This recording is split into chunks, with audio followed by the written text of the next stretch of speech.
start in prayer. Heavenly Father, give you thanks for this day. Give you thanks for your word. May we read it. Help us to understand it. May we take that word out into our communities so that all might come to faith. In Christ's name we pray. Amen.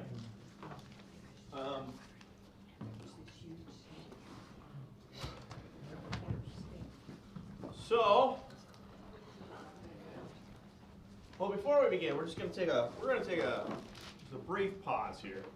Well, that clock's way fast. Wednesday is Ash Wednesday. All right? And if you go back there in the kitchen, you'll see a king cake. So just real briefly, just some of the practices around Lent and Easter and names and stuff like that, because this is the time of year they'll start being articles and all sorts of stuff. So king cake, whoever finds the baby Jesus is the host next year. No, what that means though is that they don't have to make any of the food. The only thing that they have to make is the king cake. Everybody else has to bring the food. So you want to be the host because you don't have to do any of the prep. All right, so it's a carrot. So there is a king cake back there. Polish communities make paskis, which is kind of like a really delicious jelly-filled donut. All right. You guys are probably maybe familiar with the term Carnival, right? Happening down in Rio de Janeiro, or Mardi Gras, which happens in New Orleans and a couple other places. Mardi Gras means Fat Tuesday.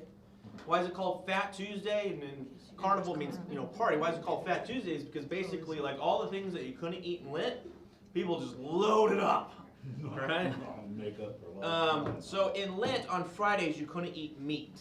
Right? Hence Fish Fridays, because fish was not considered a life-sustaining meat for whatever reason in the Catholic Church.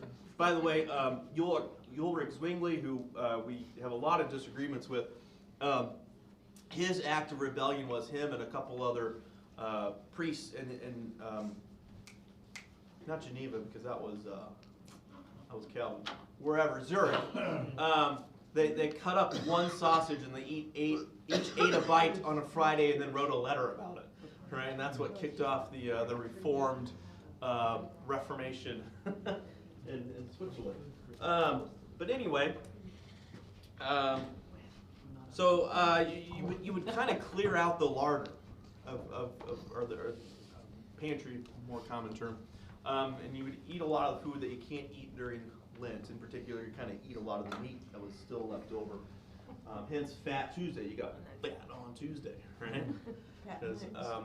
Now, the practice of where Lent comes from, it was, in its earliest form, as far as we can tell, it was observed not by all Christians, but by catechumens. In other words, those who were going to become Christian, because in the early church, one of the practices is that they baptized people on Easter Sunday. And so you go through like a whole year. There was various rites and ceremonies that happened throughout the year for catechumens. So this isn't super early church, but it's not quite medieval church yet. It's kind of that in-between where this is happening. And so these catechumens, they would fast. And it started out as a fast of 1 or 2 days. Then it kind of got picked up as a practice for the whole church, and it became a week, and then it became 40 days. And so in the Eastern Orthodox tradition, they observe Great Lent, is what they call it, and it is a straight fast for 40 days. Whoa. Whereas in the West, well, like not all food. Lent is considered a fast, but right, you're refraining from meat on Fridays in the Catholic Church. Okay. In the Western Church, they made it 46 days because they said, well, Sundays are Easters, and so Sundays are in Lent, but not of Lent, right? And so they made a distinction on the preposition. So Lent is 46 calendar days in the Western Church. It's 40 calendar days in the Eastern Church. And because the Eastern Church didn't move to the Gregorian calendar, their Easter is slightly after, or their Easter isn't necessarily on the same date Western Easter is. Same thing as Christmas. When we celebrate Epiphany, January 6th, that's when the Eastern Orthodox celebrate Christmas, by the way. The name Lent is English, It's not called Lent in every single language. It's just what we translate it to. It comes from an old kind of pre-English Proto-Germanic word, which means to lengthen. Because what's happening right now? The days are getting longer. All right. The name Easter does not come from some random goddess that nobody has ever heard of. Easter is a very unique English word. Most languages get the name for Easter from Pesach, which is Passover. So Pascha or something like that. All right? For whatever reason in English, we called it Easter. Bunnies and eggs are not pagan at all. Their origins are completely Christian for observance in Easter, by the way, typically symbolizing new life, resurrection. Because what do bunnies have? They have a lot of baby bunnies, right? And this is the time of year that they start making baby bunnies, right? And then of course an egg, what happens with an egg? An egg becomes chicken. So that's where that comes from. There is nothing pagan about it. In fact, claims that they are pagan have been disproven by both secular and Christian historians looking into the matter. Same thing with the word Easter and where it comes from. So you might see articles in newspapers or online or things like that claiming a lot of these things, and they're just simply, they're not true. I mean, they've been disproven in both secular and apologetic writings. So, Do you think that's possible that all that's rhetoric, it's not even true, it's just part of the deception of the enemy, so it is? really, it's people that don't know what they're talking about. Well, right, but I'm sure he tries to take advantage of that just to. Oh, he does. He does. Jesus, the resurrection of Jesus, okay, finally, kind of the last thing here. The resurrection of Jesus, you'll see this meme picture, whatever, gets shared a couple times, and it's like, oh, look, this is the Mithra cult did this, and Osiris in Egypt, and all this stuff, and it's just patently not false. There was no Egyptian god that was born of a virgin at all. All those things came hundreds of years after Christianity, right? Christianity was so popular, even when it was being persecuted, it was so popular that the ideas and concepts of resurrection were taken by other religions. And we have proof of this.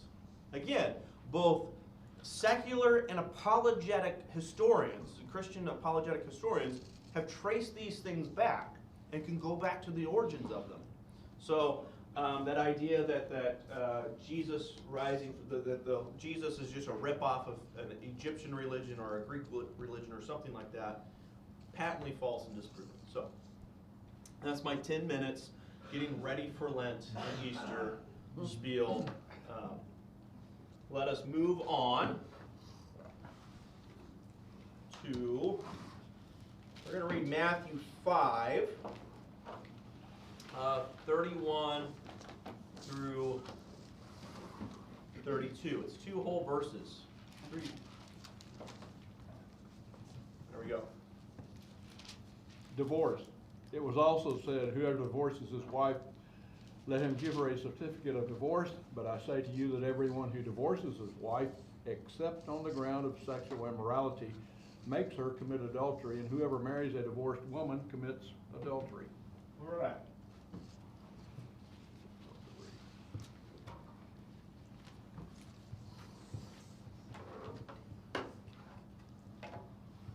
So the first question we always ask is, what stands out in this passage? Law. Law. Very law heavy, isn't it?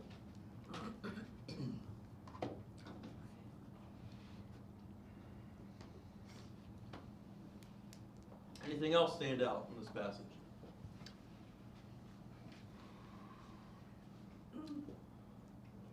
Any questions, concerns? The wife is guilty by default. The wife is guilty by default. She didn't do anything but Yeah. adulteress if she remarried? Yep. Yeah.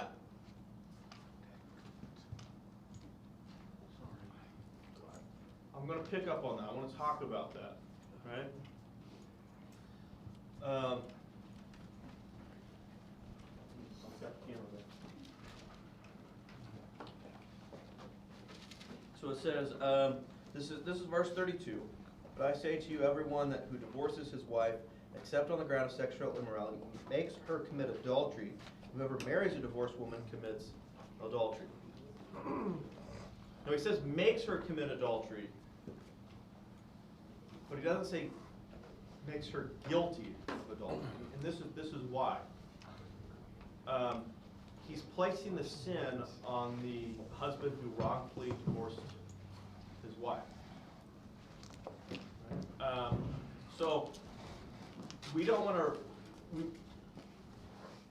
In our mind, we read it and we're like, this is the woman committing sin, and he's saying, no, you have caused somebody to sin.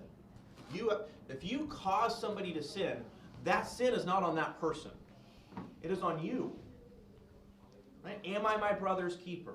This goes all the way back to Cain and Abel. Am I my brother's keeper? Right? And the answer is a resounding, yes, you are.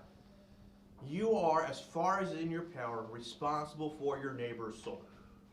So if you cause your neighbor sin, whether that's your spouse, your children, your literal neighbor, somebody halfway across the world, if you cause them to sin by your actions, your deliberate sinful actions, the sin is on you.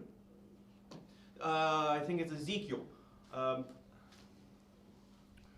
The watchman that doesn't cry out warning, and the city is attacked and overtaken, the blood falls on the watchman's head, right? But the watchman that calls out the warning, and the city is overtaken, then whereas the blood is on the defenders, right? Not on the watchman. The watchman did his duty. So, unfortunately, this leads to a tangential. This leads to a tangential topic that I was going to talk about here, misogyny, right? Misogyny.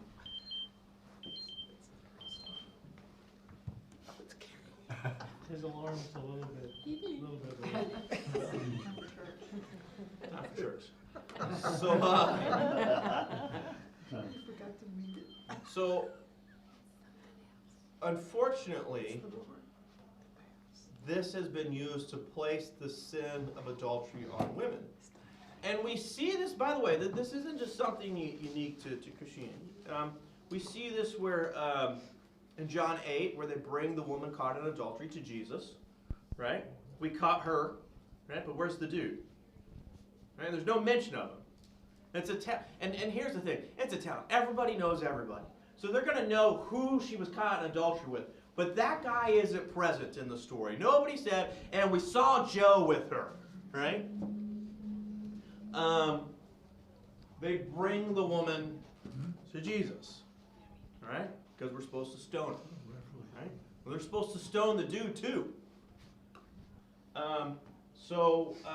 In modern day purity culture, okay, there's a lot of focus of how women dress, and there's very little focus on men's attitudes to begin with.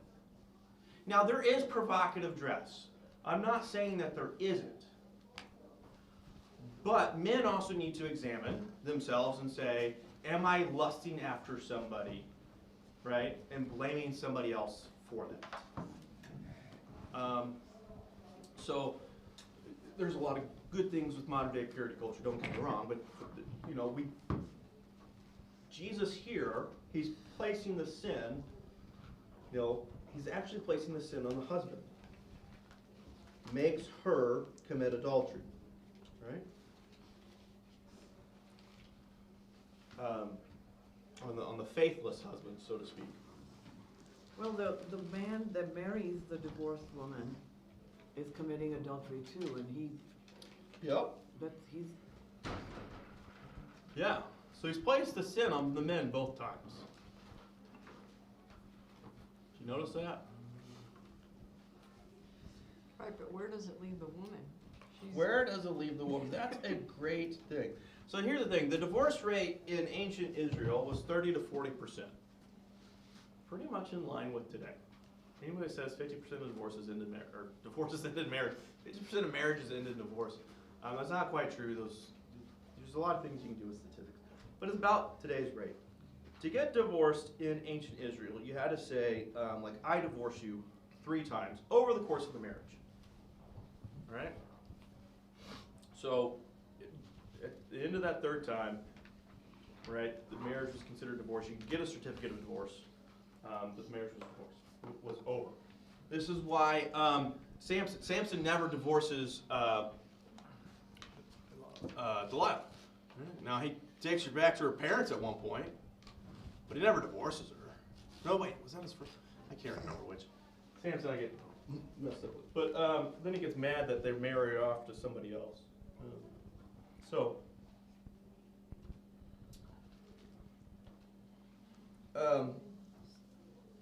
now, we live in a somewhat different culture for divorce. We live in the age of no-fault divorce. Right? We live in the age of where spousal abuse is much more recognized. This is not to say that they didn't have ways of dealing with spousal abuse back in the ancient world. Right? Husbands, love your wives as Christ loved the church. Okay, what would happen is if a guy beat up his wife, well, dad and brothers would show up. Okay? And if there wasn't dad and brothers, then the idea of the kinsman redeemer, Boaz in the book of Ruth, is kinsman redeemer for Naomi. Okay? In other words, well, actually, no, he's not. It's somebody else. He offers to be the kinsman redeemer. The kinsman redeemer is somebody in the family, usually the closest extended relative, that if something happens, they will take care of everybody that needs to be taken care of in that family. So usually widows and orphans, okay? And if he couldn't do it, then somebody else can volunteer to be that kinsman redeemer, okay? This concept isn't just that, though. It goes beyond that. This is it's the neighbors showing up saying, you know, Mary has 2 black eyes. Let's sit down and talk about this, Joe. All right, and Joe might have 2 black eyes tomorrow morning. All right, there was a line. Spousal abuse was to not be tolerated. Now today you do that and everybody winds up in jail because that's considered vigilante justice. But abuse is a breaking of the marriage contract. Right? It's not loving your spouse as Christ loved the church, or it's not submitting to your husband, depending on which spouse you are in the marriage. Right? And abuse can take many forms: spiritual, emotional, psychological, physical. Right? Doug, you have your hand up. I was just going to say, in marriage, we make a vow, we make a promise to God and the people that are in attendance at the wedding, we make a vow, and we're not to take our vows lightly. We're not, right? And what are this is why I always recommend the traditional wedding vows, right? The vows that are I will be your friend forever and things like that. It's right. I understand it, but it's like the traditional wedding vows have and hold. Rich or poor, sickness and health, right? The vows, they're not, the meaning is also like, I will treasure you, I will not intentionally hurt you or inflict pain upon you, I will be a good spouse as we consider a good spouse to be, I will not control you, those type things, right? Those are hard baked into the traditional wedding vows. Well, and I will never leave you, or I will never abandon you. Yep. Yeah. I know how that feels. It was done to me. I'm saying all this. I know there's people in here that have had divorce. I know there's people in here that have had abusive parents, seen their mom or their dad abused. And so this is always a very touchy subject, and so I want to. Also, it's not unforgivable. It's not unforgivable. If it's a sin, if it's wrong, it's still forgivable. Yep, it is forgivable. The other place where Jesus talks about divorce is somebody asked him about it, and he. I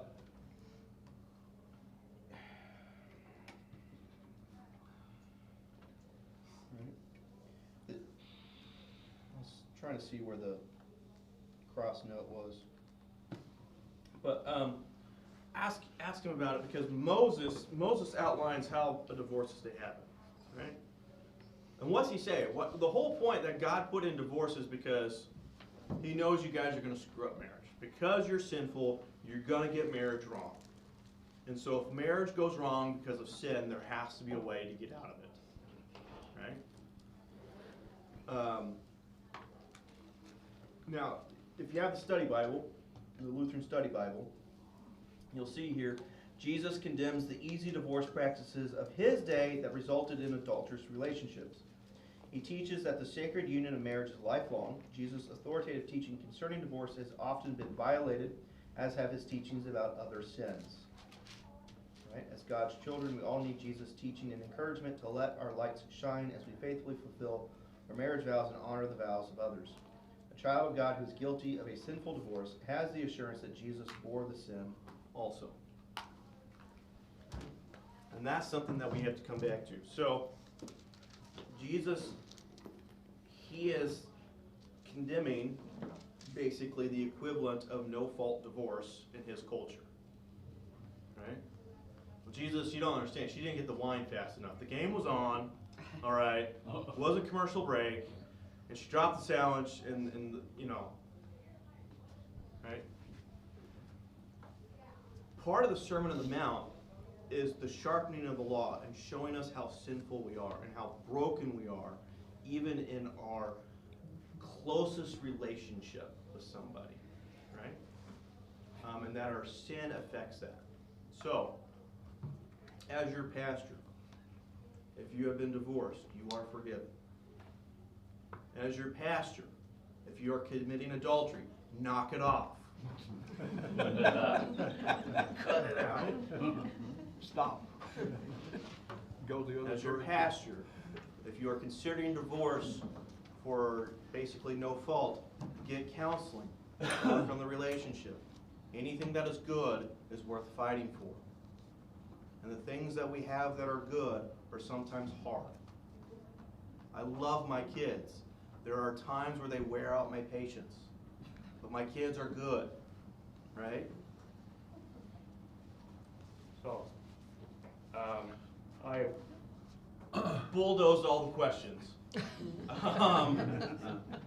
Is there anything else with this? A lot of the marriages at that time were for economic reasons too. They were arranged. They were arranged weddings, They were. and Yeah. you know, Yep. So, I have to ask a question. Was a woman allowed to divorce her husband back then? No. If he committed? oh, if he committed adultery, probably, maybe. It's usually Not she would go back to her parents or her eldest brother. But I often would have to think it was probably pretty challenging for them, because, I mean, it's like the men in that day, they didn't, you know, it's like, oh, you don't know what you're talking about, you know, that kind of thing. I would think. The it would be pretty the challenging for hashtag Believe Women was actually much more strong back then. If your daughter Really? or your sister Wow. came to you and said, "My husband is cheating on me," Yeah, all right, That's- you believed your daughter, you believed your Yeah. sister, right? that's interesting. You know, Well, yeah, but at least it was supposed to. I mean, not everybody's perfect, but the justice system as it exists today wasn't nearly what it was back then. no. And so Right. the idea that your relatives would go solve this problem was a lot more culturally accepted. Yes. I've got a fantastic modern story with this application, but I sadly can't tell it on camera. Okay. Maybe Yeah. later. Yes? So, because marriages were more economical, there was always a dowry that probably got with the female. Yeah. Yes. Yes? So if he divorced her, what happened to the dowry? Did he have to return the dowry, or did he get to keep it? So the dowry gets paid to the parents. So, sometimes, the wife was given some sort of gift that was hers, so if there was a divorce, you would get that as well. But the dowry does not get returned. Right? So if you give 10 sheep, all right, if you give 10 sheep, or What's a dowry? getting married is a very common name. If you give 10 sheep for married, you don't get those 10 sheep back if you divorce her. Okay. Right? What's a dowry? A dowry is a payment to get married, basically. Basically, you're offering money and your child. Yeah, the groom would have So- to pay a dowry to the bride's Yeah, the parents. groom would pay a dowry to the parents to marry. And again, these are arranged marriages, so usually, the groom's not really paying it, it's the groom's family that's Right. paying the dowry. Because the parents have already sat down and talked and ironed things out, all right, of when they're gonna get married, 3 cows. things like that. This, I mean, by and large, these dowries tended to be really, really small, all right, because people weren't just flush with stuff. But, I mean, you can see this practice all the way through medieval Europe, right, where large dowries are given to marry the prince, and then you have arranged marriages and things like that. And sometimes they start out very, very young. And by the way, until the marriage is complete, it can be called off at any time. Right? So there's instances of, again, medieval Europe, like 4-year-olds being pledged to be married to 60-year-olds. Doesn't happen. I thought it was the other way around. The dowry was something that the woman's family brought to That's the what I marriage thought to give to too, the not the Oh, man's if family. I have that wrong, then I have that wrong. That's why I was Okay. asking about the dowries, because I had thought that the woman's Okay. family paid the dowry, and then if he divorced her, he had to pay the dowry back, so that kind of kept Well, it's, that at bay. in some cultures, it's actually reverse of that though. I guess it would depend on the culture. Yeah, like, places Because- like in Africa or Ethiopia, it's actually Because reverse. in medieval Europe, the dowry came from the because that's why a lot of them married into certain families, because marrying into a wealthy female family, you kind of restocked the coffers per se. But I remember, like, with Jacob, Jacob's has to offer 7 years of work to marry, Yeah. Rebecca. So that's, right? So, Dowry, property or money brought by a bride to her husband on their marriage. okay. okay. All right, then I was wrong. Well, the word is Latin, it's from medieval Europe, so Well, we're right, talking yeah. about substantially later in time that the word dowry that we're applying to this situation. Okay. Right, but like I said, in some cultures, it is actually reversed, so in a way, you were right, but So not did by it this switch case, I sometime guess. from I don't biblical know. to medieval? Is it a different name? Is it a different name for what the husband has to give for the right to marry? I don't think, I don't think so. But Sorry, I took you on a rabbit hole. no, you're fine.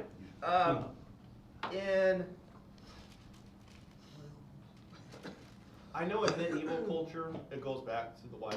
Yeah. I don't know about ancient Israel. Okay. So, Inquiring minds wanted to know. Robert, did you find the baby Jesus? I'm thinking so, but All I right, have you no get idea. you get the host Bible. I You get- have no that's the idea how baby to make Jesus. one of those cakes. so- You just get the host Bible study next week. Oh boy. No, I'm joking. I'm joking.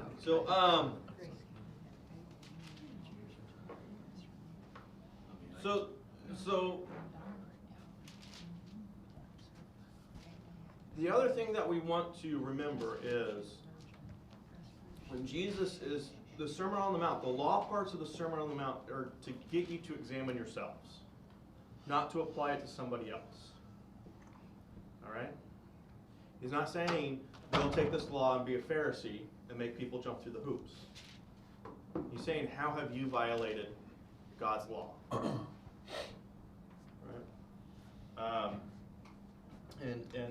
It's a patristic,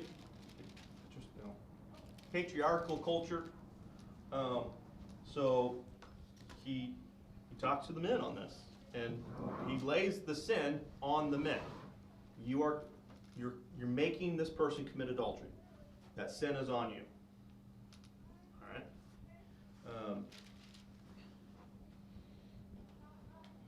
So any more questions on this? This is the fun, easy one to talk about. Let's read Matthew 33 through 37.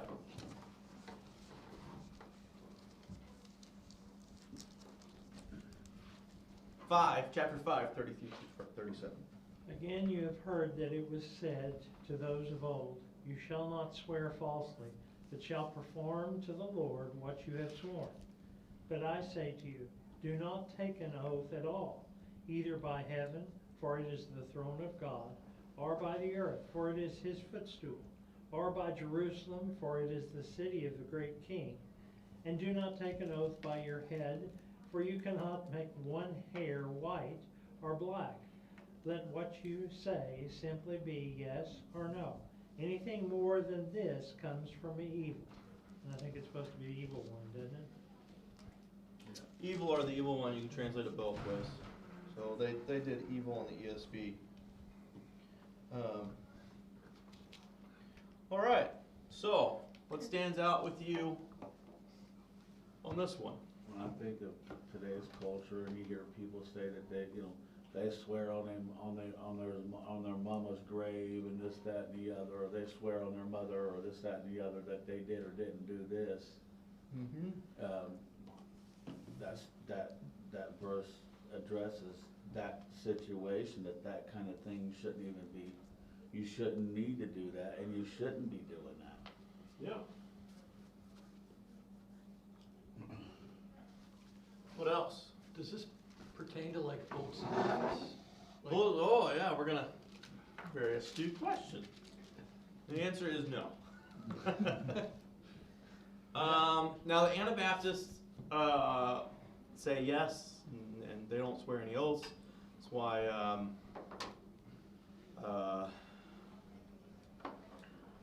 as far as I know, if they're having to give testimony in court, they don't swear on the Bible. You swear to tell the truth, the whole truth, and nothing but the truth, so help you God. We'll just simply say yes.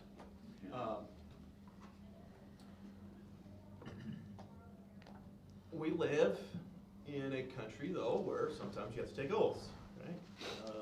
You have to take an oath of office, whether you're elected to a political office, whether you are or in law enforcement or the military, right? They all take oaths.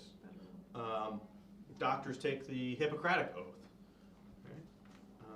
Not the hypocritical oath, although sometimes it appears that way, but the Hippocratic oath.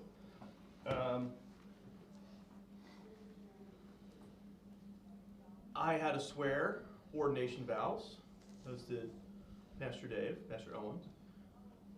Anyone that has to, like when installments are going on for, say, church offices. Mm-hmm. Yep. Yeah, well, anybody that gets confirmed. Yeah, exactly. Anybody that gets confirmed, right? Mm-hmm. I mean, you're asked questions. Are you going to do these things? Yes, or yes with the help of God. Right? Same with sponsors to conformance, Yep. or confirmants, excuse me. So what's going on here, though, is that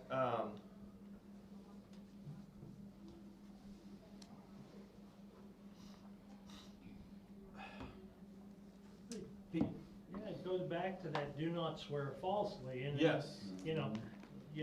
what you say should be the truth. Yes, Yeah. and that's simply what Jesus is saying, right? Right? If you're telling the truth, you don't need to swear by heaven and earth, which you have no control over, right? You don't need to swear on somebody else's life. You don't even need to swear on your life because you have no control That's right. over how long you live, Exactly. right? So you're swearing on things You're making an oath on things that you have no control over. And right, what happens if you break an oath? Okay, what happens if you break an oath is that whatever you swore on is to be destroyed. Okay? Can you destroy heaven and earth? Nope. No, right? You really want to destroy your mama's life? Yeah, exactly. No. I know, right? And so this is what Jesus is saying. And also, and don't exaggerate, okay? Don't, tell the truth, the whole truth, and nothing but the truth, so to speak. Don't embellish.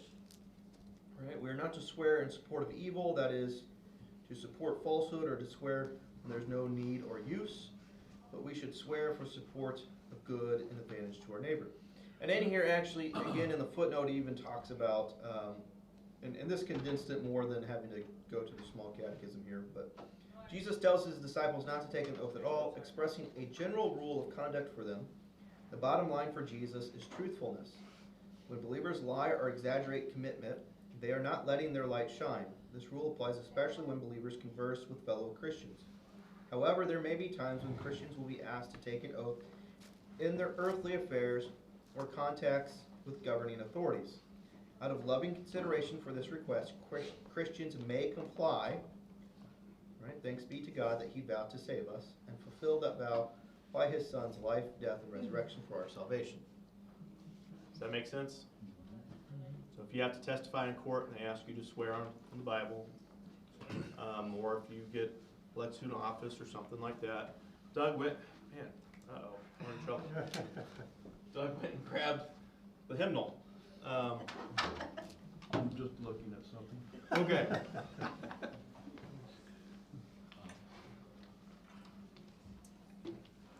What's the law and gospel of this passage? Don't lie. Don't lie. God, don't lie. And who doesn't lie? God, there. Thank you. Okay. I was like, I was getting a little nervous there. God doesn't lie. And what did God promise? We are saved in Jesus Christ. Right? We are saved in Jesus Christ. Okay? So even though we do swear falsely, or we exaggerate, we are still saved by God. Okay? So you mean we can't exaggerate either? You're not supposed to. You want to tell me how big that fish was that you caught again? Pretty big. All right, Matthew 5:38 through 42.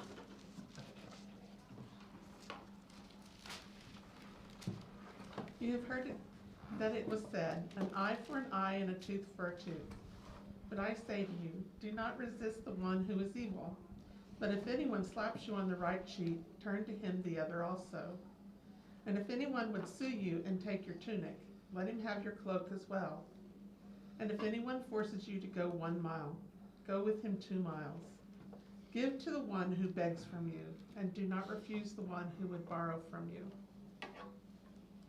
All right. So what stands out in that passage? Eye for an eye, tooth for a tooth is so misunderstood by people. Mm-hmm. They want to think that just because it says eye for an eye, tooth for a tooth, that they can just be a vigilante and go out and get revenge on anything they ever want. Yeah. What was the purpose of an eye for an eye, a tooth for a tooth, a life for a life? Vengeance is mine, saith the Lord. Yeah, but what was the purpose of that? Equal retaliation.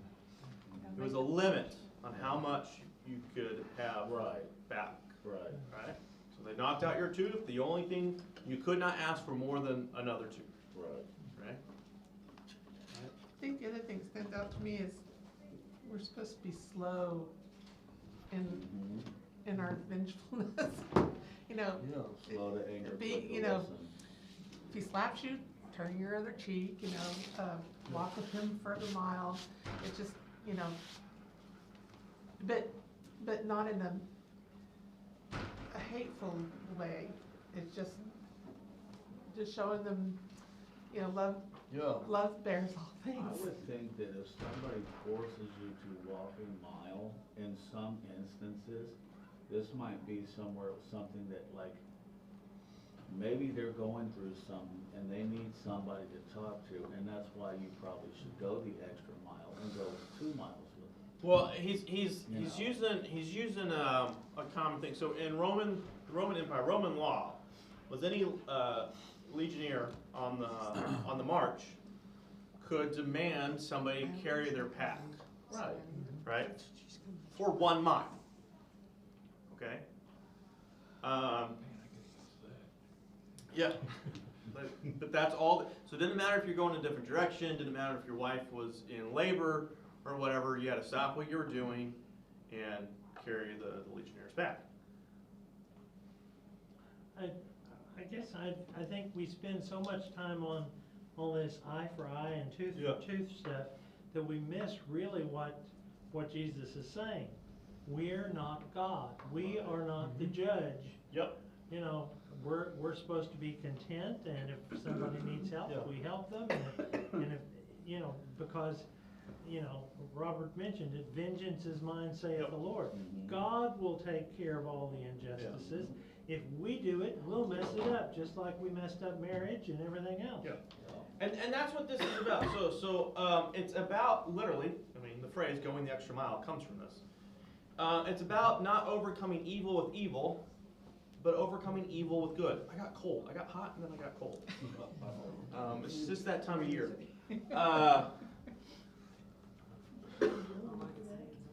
Now,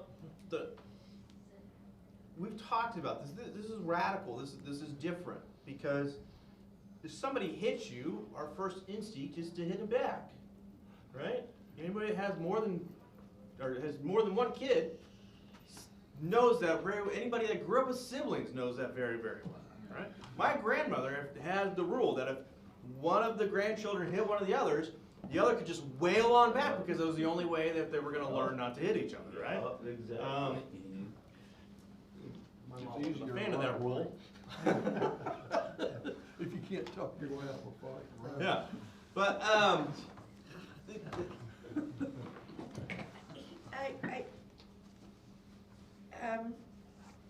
I guess I can see I understand the thing about the mile and everything. And even the slap in the face. Don't provoke somebody who's already doing bad things because the situation's just gonna get worse. But the thing about the tunic, the cloak and the tunic, Mhm. wouldn't that have left the person basically in their undergarment? yes. Yes, it would have. Okay, so what's the story there? So, what it is by not taking retaliation, right? By in a sense, not resisting the evil one. You are compounding their evil, and you are showing the world their evil. Right? You're stripping the mask off of them that they can be considered to be in the right or to be good. All right. We are to pray for our enemies, for in such a way we heap burning coals on their head. Right. You know, even Jesus demonstrated this though when he was taken into custody and eventually on his way to the cross. I mean, he had nothing left on but his undergarments. Yep. By the time he made it to the cross. Yeah, and he didn't resist. Put away the sword, Peter. He who lives by the sword shall die by the sword. Yes. Right. Doug? I was just gonna say, when Jesus was on trial and he was being beaten and whipped and scourged and spit on and crown of thorns on his head, he didn't retaliate in any of those instances. So Luther writes on this subject, and he elucidates something when he's talking about like vengeance and stuff like that, and he basically says, the state has the power to take a life, right? So he's talking about the headman, right? You guys know what the headman is? Okay, decapitating people with a right. Okay, the executioner, right? And he says that the executioner is doing his God given vocation whenever he's doing that on behalf of the state. But if he has even an ounce of hatred for this person, or wanting a vengeance from this person, he is committing a sin. Right? But you can just throw him away. He's plastic Jesus. There's a little plastic baby. I didn't know if you. No. Use it next year or I something like that. believe that those were bought. Oh, The okay. king cakes were bought, yeah. So, Okay. yeah. So, again, the Sermon on the Mount is very, very radical because we think of self-defense and things like that.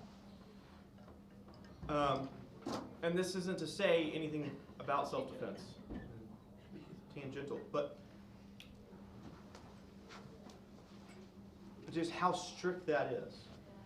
Right? You're doing the job for the state that you're supposed to do, but if you're doing it with a sense of personal vengeance or personal anger, you're actually sinning, and you're not doing your vocation properly.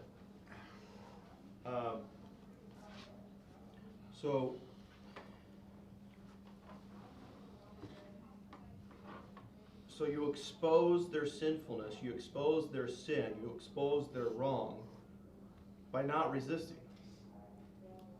Boy, whew, how are we supposed to do that? I don't like that.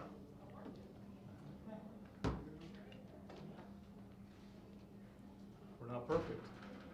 We're not perfect. But that doesn't mean we don't try. Don't try. But I don't know about you guys, but this Sermon on the Mount so far has attacked some idols that we have, personal idols or society idols, right? I mean,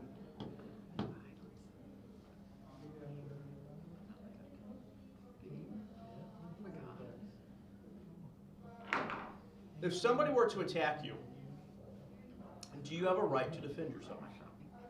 Based solely just on defending yourself? Yes. And no. Yes. I work with special ed kids and I'm attacked quite often. So I do not defend myself so because I'm thinking you more of the can't. burglar in my house that gives me the upper But you hand. gotta realize Okay, that gotcha. attack can So- come from so- many different because I'm home. things. Now here's the thing, okay? And this has been debated throughout the centuries. When people have come to a yes or no conclusion, in that very scenario, the burglar breaks into your house, do you have the right to defend yourself? And again, they've come on different sides. Those that say no, say you have a right to defend based off of your vocations. Citizen, parent, spouse. So in other words, in service to my neighbor. But not in service only to myself. And those that say yes, say, go off of, you have a right to life. Again, it's been debated throughout the centuries. And this passage plays very prominently in that. So, I don't have an What answer. about Matthew 24:43? But know this, that if the master of the house had known at what part of the night the thief was coming, he would have stayed awake, and would not have let his house be broken into. That is in reference to Satan. Sure, but the implication there is that that homeowner is going to take a certain type of Yes. action. Yes. Yeah. That's what I say. Look, it's Right. people have answered that question. Very smart people smarter than me, have answered that question either yes or no based off the different. Now they both come to the same conclusion: to defend house and home and family. Right? How? The question is though, is what is in our modern context, in our context as American citizens, we have this thing called the Second Amendment. I like the Second Amendment. All right.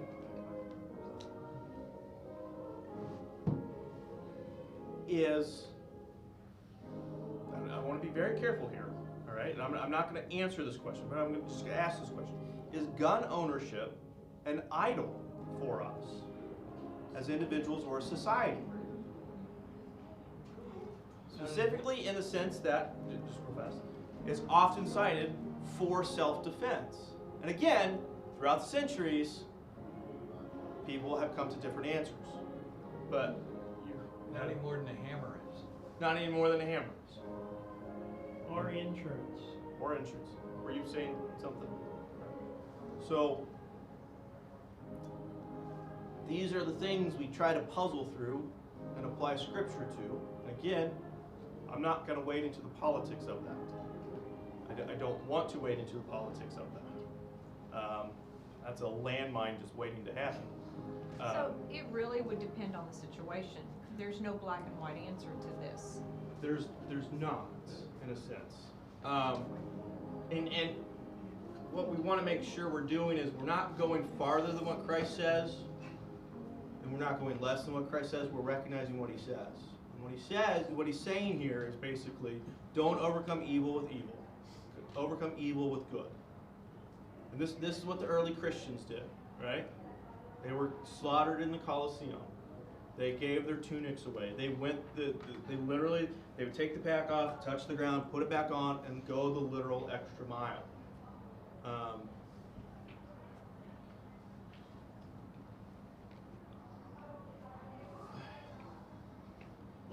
they were choosing Yep. who their God was. Yep. They'd rather die than not follow the one true God. Okay. Just real quick here, because this one actually ties with Matthew 5:38 through 48. We got about 7 minutes. You have heard that it was said, you shall love your neighbor and hate your enemy. But I say to you, love your enemies and pray for those who persecute you, so that you may be sons of your Father who is in heaven. For he makes his sun rise on the evil and on the good, and sends rain on the just and the unjust. For if you love those who love you, what reward do you have? Do not even the tax collectors do the same? And if you greet only your brothers, what more are you doing than others? Do not even the Gentiles do the same? You therefore must be perfect, as your heavenly Father is perfect. And we skipped this one, but blessed are the peacemakers, for they shall be called sons of God. That's the Beatitude. That's the one that we skipped in this series because we have one less Sunday than there are Beatitudes. So notice he said here, love your enemies and pray for those who persecute you, so that you may be sons of your Father who's in heaven. And then the last Beatitude is, blessed are you when others revile you and persecute you on my account, for so they treated the prophets who were before you. So these two are definitely very much tied together, even though their literary units are broken up with you have heard, right? Is it hard to love our enemies? Sometimes. Yes. Yeah. Right? What? I Sometimes. said sometimes it's hard to love your friends. Sometimes it's hard to love your friends, right? Are we perfect as our Heavenly Father is perfect?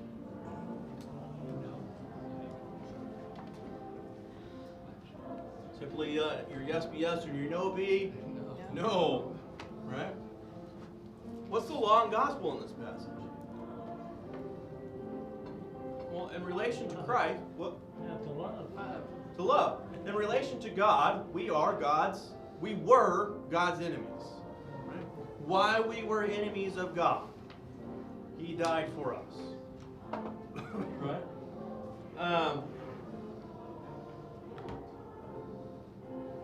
And so God shows his love for even his enemies by dying for them, by offering them life, by offering them forgiveness, by literally offering his Son, the second person of the Trinity, for those that hate him. So that's the law and the gospel in that passage. But all these things make us examine our hearts. And we find out that we fail in all these things. Right? This Sermon on the Mount started out with gospel, and then very quickly went into a law that would shake even the Pharisees to the core. Right? And this is, by the way, when people are amazed that Jesus teaches as one with authority, it's because of things like this where he says, you've heard it said this, but I'm telling you guys, this is what it means. Right? So, any questions at the end of chapter 5? So this section of the Sermon on the Mount started in verse 13, goes through 48, the end of the chapter.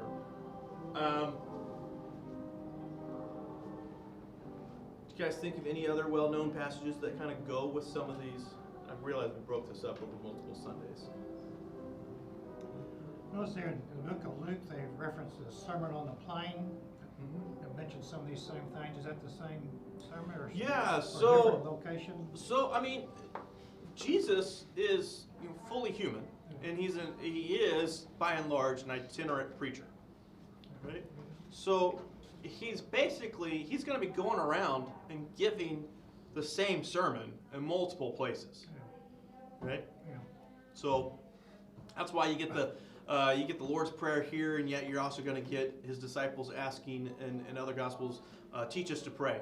Right? John taught his disciples to pray, you teach us to pray. So when you pray, pray this way. Right? Whereas in Sermon on the Mount here in the next chapter, he's just going to launch right into, here's the Lord's Prayer. And this is not to say that there's a contradiction between the Gospels. It's just this is how things work. I mean, you've had to preach in other places. I've had to preach in other places, and sometimes they sit there and, it's a last minute. Yeah. You had to preach for me for COVID. Last minute, right? And I sent you my sermon, and you said, that's all right, I'm just going to pull one of my old ones out, right? And that happens, right? It was nothing against your sermon. It was just, I'd rather be up there with my words than your words. But just that practice of preaching is there are times where you recycle a sermon or you use it for whatever reason. So my favorite sermon that I have given multiple times is that cats are evil. I have all sorts of evidence for it. Okay. We're going to end here. So next week we will start with chapter 6. So if you want to go ahead and read through Matthew chapter 6 this week, and just be familiar with some of it. Write down any questions that you have or anything like that. The Sermon on the Mount goes all the way through to 7:27.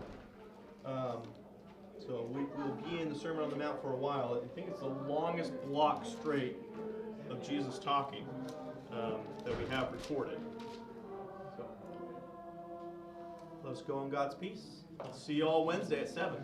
Well, actually, don't forget, 5:30 is the pancake supper.